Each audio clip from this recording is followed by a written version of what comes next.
సుమతి శతకం కొత్త తెలుగు సినిమా నిన్న శుక్రవారం ఫిబ్రవరి 6న థియేటర్స్ రిలీజ్ అయింది. మన Bigg Boss fame Amardeep hero. ఈ సినిమా ట్రైలర్ చూసినప్పుడే తెలిసిపోయింది చాలా నాసిరకం సినిమా అనేసి. అయినా కానీ అమర్దీప్ కోసం చూసే సినిమా నేను, ఎందుకంటే అతను ఇంతకుముందు మా టీవీలో చాలా పాపులర్ అయ్యాడు, అది జానకి కలగన లేదు అనే సీరియల్తో. సో సినిమా చూస్తే ఎక్స్పెక్టేషన్స్ ఏం లేవు, నాసిరకంగా ఉంటుంది కానీ అని తెలుసు. సినిమా చూస్తే స్టార్టింగ్లో మనకు అంటే ఇదంతా గోదావరి జిల్లాలో ఏదో చిన్న పల్లెటూరులో జరిగినట్టు చూపించారు. సినిమా అంతా అక్కడే జరిగింది, అవుట్డోర్లోనే. ఈ సినిమా వచ్చేసి స్టార్టింగ్లో హీరో చిన్నప్పటి స్టోరీ ఏదో పెట్టుకున్నారు. ఇంకా ఏమంటారు, అర్థం లేకుండా ఏందో ఉంది. అతను హీరో ఒకటి కావాలని కోరిక ఉంటుంది, ఆ కోరిక ఎందుకు కలిగింది అనేది మాత్రం లాజిక్ చెప్పలేదు. సరే, అది పక్కన పెట్టేస్తే ఇక హీరో పెద్దగా అయిపోయాడు. ఈ హీరో క్యారెక్టరైజేషన్ కొద్దిగా ఎలా డిజైన్ చేశారంటే, మనకు అప్పుల అప్పారావులో మన రాజేంద్ర ప్రసాద్ క్యారెక్టర్ ఉంటుంది, అంటే ఆ టైప్లో డైలాగు, ఆ టైప్లో క్యారెక్టరైజేషన్ పెట్టుకున్నారు.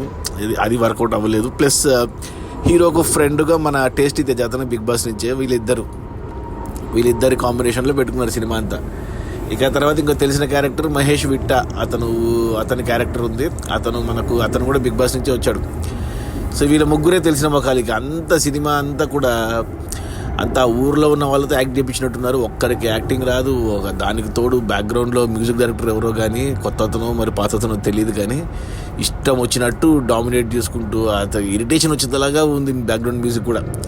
మొదటి అరగంట పాటు ఇదే నడిచింది. హీరో ఫ్రెండ్, హీరోకి ఒకటి కావాలి, దానికోసం తాపత్ర, ఆ ఊర్లో సమస్యలు అసలు ఎందుకులే అంత అసలు డోకు వాంతికి తక్కువ. దానికి తోడు కొద్దిగా బూతు జోకులు, బూతు సీన్లు లాంటివి పెట్టుకున్నారు. ఇంకా నాసిరకం అంటే థర్డ్ గ్రేడ్ మూవీ అనుకోవాలి. ఇంకా సరే, అరగంట తర్వాత ఇక హీరోయిన్ ఇంట్రడక్షన్.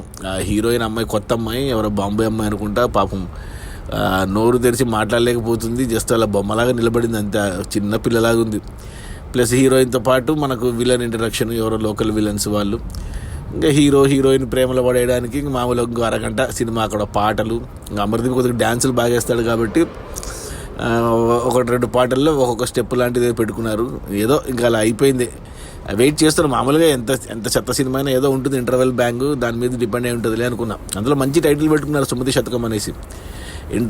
గంట తర్వాత ఇంటర్వెల్ బ్యాంక్కి స్కోప్ దొరికింది. అక్కడ ఇంటర్వెల్ కార్డ్ వేయాలి కాబట్టి అక్కడ హీరోయిన్ సైడ్ నుంచి ఒక చిన్న ట్విస్ట్ లాంటిది పెట్టుకున్నారు. అది పర్లేదు అనుకోవచ్చు, కానీ మళ్ళీ ఇలా ఉంటుందా అని కూడా అనిపిస్తుంది. ఈ రోజుల్లో ఇలా ఉంటుందా అనిపిస్తుంది.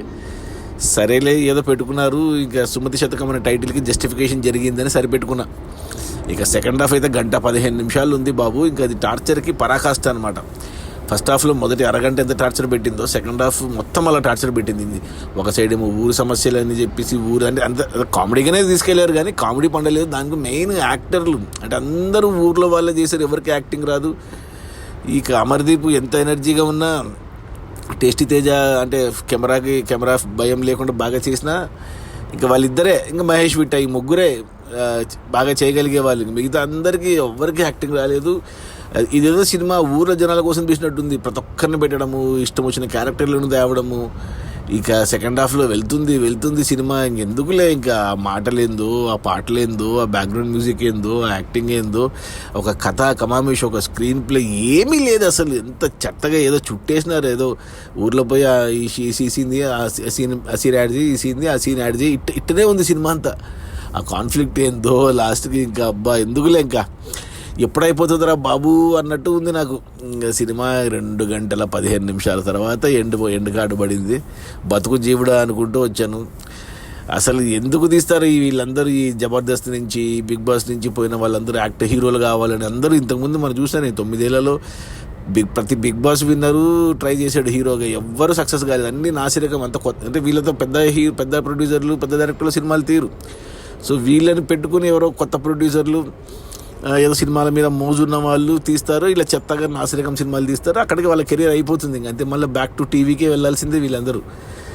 సో అది ఒక్క బలగం వేణు ఒక్క డైరెక్టర్గా సక్సెస్ అయ్యాడు, కానీ ఇంకంతే. ఇంకా కొద్ది వరకు సుధీర్ ట్రై చేస్తున్నాడు, కొద్ది వరకు ప్రదీప్ మాచిరాజు పర్లేదు. ఇంకంతే, ఇంకెవ్వరు కూడా సక్సెస్ అయినట్టు లేదు. సపోర్టింగ్ కాస్ట్లో చేసుకుంటే బాగా పైకి వస్తారు వీళ్ళు, గెటప్ సీన్ లాగా, లేకపోతే రవికృష్ణ మాదిరి ఇలా సపోర్టింగ్ క్యారెక్టర్లు మంచిగా ఉంటారు. కానీ వీళ్ళు మెయిన్ లీడ్గా సినిమాని లాగేయలేరు. ఒకవేళ తీసినా కానీ మంచి సినిమాలు తీయాలి, కానీ ఇలా చెత్త నాసిరకం third grade, B grade, C grade సినిమాలు తీసి ఎవరికి ఉపయోగం లేదు.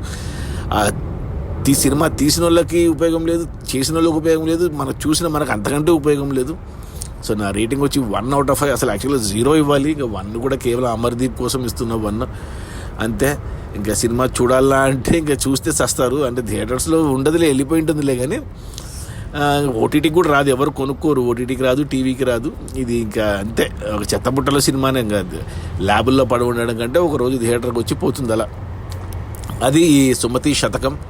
నా రేటింగ్ వచ్చి 1/5. ఇక ఫ్యామిలీతో చూడొచ్చా, ఒకవేళ పొరపాటున చూస్తే అమర్దీప్ కోసం అంటే ఫ్యామిలీతో చూస్తే చాలా వరకు అక్కడక్కడ సీన్లు కొద్దిగా ఈ పల్లెటూరులో ఉన్నట్టు కొద్దిగా బూత్ సీన్లు, బూత్ డైలాగులు పెట్టుకున్నారు.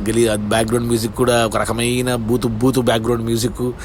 ఇవన్నీ వద్దులే, అసలు మగవాళ్ళే చూడలేరు, ఇంకా ఫ్యామిలీతో ఏం చూస్తారు. కానీ పక్కన పెట్టేయండి ఈ సినిమా సుమతి శతకం, మర్చిపోండి. అమర్దీప్ని టీవీలోనే చూసుకుందాం.